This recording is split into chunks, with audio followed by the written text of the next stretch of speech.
అసత్య కథనాలు రాసినందుకు బహిరంగ క్షమాపణలు చెప్పాలి. టీడీపీ నాయకులు ఎంపీ వేమిరెడ్డి ప్రభాకర్ రెడ్డిపై మైనింగ్లో అవకతవకలు జరిగాయని రాసిన కథనాలకు తెలుగుదేశం పార్టీ నాయకులు ఆగ్రహం వ్యక్తం చేశారు. అక్రమాలు జరిగాయని ఏమైనా ఆధారాలుంటే చూపించాలని ప్రశ్నించారు. ఆధారాలు లేకపోతే అసత్య ప్రచారాలు చేసినందుకు బహిరంగ క్షమాపణ చెప్పాలని వారు కోరారు. మీరు ఎవరు ఏ మైన్ ఓనర్ గాడు 50% తీసుకున్నారో మాకు కావాలా, ఎక్కడ అక్రమ మైనింగ్ చేసామో మాకు కావాలా, లేదంటే మీరు బహిరంగ క్షమాపణ రెండిట్లో ఏదో జరగాలి చెప్పాల్సిందే. లేదు మీరు ప్రూవ్ చేస్తారో చెప్పండి. మాకు చెప్పి చేస్తారో చెప్పండి. మాకు చెప్పి తినాలి. పోదాం పండి విపిఆర్ కూడా రమ్మంటే పారి కార్డు తీసుకోపోతాం. ఎవరో ఓనర్ మీరు పలానా చెప్పండి. ఎక్కడ ఏ మైనింగ్ ఏ మైన్ ఓనర్ కాడ ₹10 50% విపిఆర్ తీసుకున్నాడు. ఆఫీసు అక్రమ మైనింగ్ కోసం కట్టినాడా? చేతులో ఇంకేమన్నాయ్యా? చేతులో ఇంకేమన్నా? మనం తినేది అన్నమే కదా, వేరేదేమో తింటున్నావా? నేను ఏ దేశం చెల్లుబాటు అవుతుంది, నేను జనార్దన్ రెడ్డి గారి మీద రాశాను, ఆనవాళ్ళ మీద రాశాను అనుకుంటున్నారేమో మీరు. దేనికైనా ఒక మీరు అనుకుంటున్నారేమో మీరు రాసిన పదాలు ఒకసారి చూడండి మీరు చూడండి. ఇది పద్ధతేనా? దొంగ కారు వేసుకొచ్చి దొంగ ఎక్కడ ఏ సంచిలో డబ్బు తీసుకెళ్లాడు? ఏ సంచిలో డబ్బు తీసుకెళ్లాడు చెప్తే,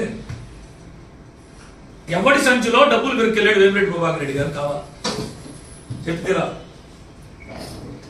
చెప్పండి మీరు పోయేదాంట్లో నుంచి చెప్పండి సార్, చెప్పండి.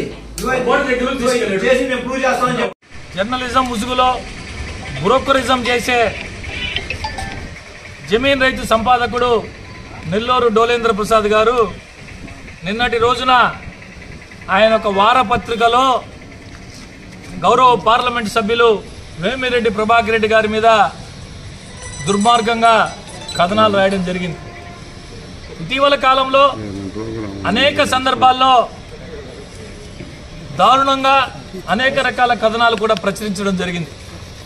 ఒకసారి రాశారు, 2 సార్లు రాశారు, సరేలే నిజానిజాలు తెలుసుకొని తన తప్పిదాలను తెలుసుకొని తిరిగి అన్ని విషయాలు తెలుసుకున్న తర్వాత వాస్తవాలు రాస్తారని చెప్పి మేము భావిస్తే అది తెలుసుకోకపోగా నిన్నటి రోజున పిచ్చి పరాకాష్ఠకు చేరిన పరిస్థితుల్లో దుర్మార్గంగా పదజాలం వాడుతూ సభ్య సమాజం తలదించుకునేలాగా వేమిరెడ్డి ప్రభాకర్ రెడ్డి గారి గురించే కాకుండా ఏ నాయకుడి గురించి ఏ సామాన్య మానవుడి గురించి కూడా రాయలేని భాషలో నిన్న వారపత్రికలు రాయడం జరిగింది.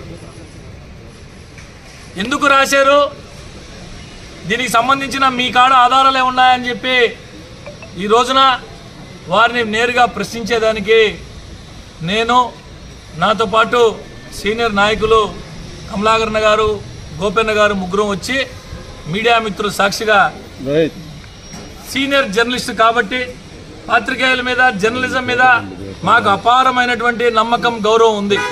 ఎక్కడా కూడా మళ్ళా చూడు జర్నలిస్టు మీద దాడి, సీనియర్ పాత్రికేయుడి మీద దాడి, జర్నలిస్ట్ కార్యాలయం మీద దాడి, ఇటువంటి వాటికి ఎక్కడా కూడా ఆస్కారం ఇవ్వకుండా నేరుగా వచ్చి వారు రాసినటువంటి కథనాన్ని వారికి చూపిస్తూ, అయ్యా డోలేంద్ర ప్రసాద్ గారు మీరు ఈ విధంగా కథనం రాశారు, మీకు ఈ కథనానికి సంబంధించి మీ కాడున్నటువంటి ఆధారాలు, లేదంటే ఎవరు ఆ మైన్ ఓనరు, లేదంటే ఎక్కడ ఎవరి దగ్గర డబ్బులు తీసుకున్నారు, ఏ సంచుల్లో డబ్బులు తీసుకున్నారు మీరు చెప్పాలని చెప్పి ప్రశ్నించిన దాని మీద అవన్నీ కూడా నేను ఇక్కడ మీకు సమాధానం చెప్పను, నేరుగా వేమిరెడ్డి ప్రభాకర్ రెడ్డి గారికి సమాధానం చెప్తాను, అది కూడా వచ్చే వారం నా పత్రికలో సమాధానం చెప్తాను అని చెప్పి చెప్పడం జరిగింది. వేమిరెడ్డి ప్రభాకర్ రెడ్డి గారి వ్యక్తిత్వం ఏంది, ఈ జిల్లాకి ఆయన చేసినటువంటి సేవలేంది, ఎక్కడో సంపాదించుకొని ఇతర దేశాల్లో ఇతర ప్రాంతాల్లో తన కష్టార్జితాన్ని సంపాదించుకొని తను జన్మనిచ్చినటువంటి నెల్లూరు జిల్లాకి ఎంతో కొంత సేవ చేయాలని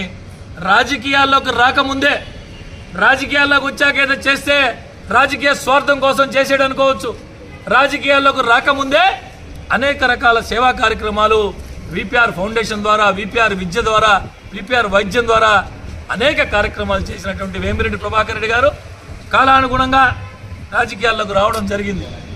ఈరోజు కూడా రాజకీయాల్లో వచ్చిన తర్వాత కూడా అటు ఆయన పార్లమెంట్ సభ్యుడిగా, వారి శ్రీమతి వేమిరెడ్డి ప్రశాంత్ రెడ్డి గారు కోవూరు శాసనసభ్యురాలుగా ఉన్న పరిస్థితుల్లో ఎక్కడా కూడా మచ్చ లేకుండా తమ సొంత డబ్బుల్నే ఈ రోజుకి వివిధ రూపాల్లో వివిధ కార్యక్రమాలు ఖర్చు పెడుతూ మంచి పేరు తెచ్చుకుంటున్నటువంటి వేమిరెడ్డి ప్రభాకర్ రెడ్డి గారి మీద ఇంత దుర్మార్గంగా కథనం రాయడం ఎంతవరకు సమంజసం అని చెప్పి ఆయన నేరుగా అడగడం జరిగింది. నోట్లో బబుల్గా వేసుకొని నవ్వులుకుంటూ వీటన్నిటికీ సమాధానం మేము వచ్చే వారం మా పత్రికలో ఇస్తామని చెప్పి వెటకారంగా సమాధానం చెప్తున్నాడు. ఈ పత్రికాధిపతికి ఇదే అలవాటు. గతంలో అందరినీ నెల్లూరు జిల్లాలో ఎంతోమంది నాయకుల్ని బ్లాక్మెయిల్ చేసి ఈ విధంగా కథనాలు రాసి అనేక రకాల లబ్ధి పొందినటువంటి ఈ బ్రోకరిజం, జర్నలిజం ముసుగులో బ్రోకరిజం చేసే ఈ నెల్లూరు డోలేంద్ర ప్రసాద్ గారికి ఈరోజు చెప్తూ ఉన్నాం, ఇటువంటి కథనాలు ఇంకొకసారి కానీ వస్తే వాస్తవాలు లేకుండా ఆధారాలు లేకుండా నేను ఇంట్లో కూర్చొని నా కంప్యూటర్ ముందు నేను ఏం రాసినా చెల్లుబాటు అవుద్ది, మీరు కడుక్కోండి, మీరు తుడుచుకోండి అని రాస్తే ఇది మంచి పద్ధతి కాదు. ఇది మంచి పద్ధతి కాదు. దయచేసి మంచి పద్ధతి కాదు అని చెప్పి ఇప్పుడే చెప్పి వస్తూ ఉన్నాం. ఈ సందర్భంగా ప్రతి ఒక్కరికి, నెల్లూరు జిల్లా ప్రజలకి మీ ద్వారా విజ్ఞప్తి చేస్తున్నాం, జాగ్రత్త. ఇటువంటి బ్రోకరిజం చేసే బ్రోకర్ గాళ్లతో జాగ్రత్తగా ఉండమని చెప్పి పత్రికల ముసుగులో పేరుకి సీనియర్ జర్నలిస్ట్ అని చెప్పుకుంటూ కల్పిత కథనాలు, అవాస్తవ కథనాలు రాసేటువంటి ఇటువంటి సీనియర్ జర్నలిస్ట్ అని చెప్పుకునే బ్రోకరిజం చేసే బ్రోకర్ గాళ్లతో జాగ్రత్తగా ఉండని చెప్పి విజ్ఞప్తి చేస్తున్నాం.